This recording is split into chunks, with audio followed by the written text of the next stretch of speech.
Hello. I want to talk about the article that we read on social justice. I started out with my Bible verse of Matthew 7:12. So whatever you wish that others would do to you, do also to them. For this is the law and the prophets. This is just like the golden rule: do as the others as you have them do unto you. Um, Listening or reading the article and the statements of, stand up for the minorities, stand up for the helpless. Um, that's required out of a professional counseling field. You will have individuals with multicultural differences, with sexual orientations, and you need to be non-biased of your judgment of your clients. As a Christian, you need to think a lot like Jesus. Jesus with the well, where he doesn't judge, where he forgives. And as a Christian sitting there to help a client, you need to be in forgiveness of what they've done and try to be non-judgmental so you can help them through what they're going through. I think at any point while talking to a secular person and being compassionate and showing empathy opens a door where you can actually, or maybe address about your faith. How are you so strong? And present that to them. You never know when you can bring the one to Jesus. That's very important because a Christian counselor is going to have it hard in the secular world.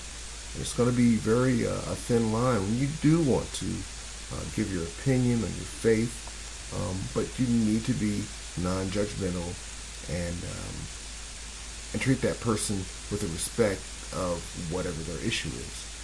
I am very non-judgmental, and I enjoy and thank God that I see and understand people's conflicts and have the ability to not have judgment and to try to help them through whatever it is. I have, even though I don't believe in certain things, it doesn't mean I'm gonna, dislike a client or just think that that client can't be helped. I agree with a lot of what everybody's been saying on the video blogs, and they've been very much close to the golden rule.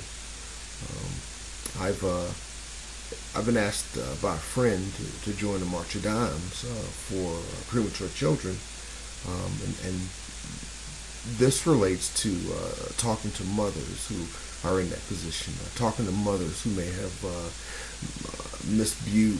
abused themselves while pregnant and having a child early.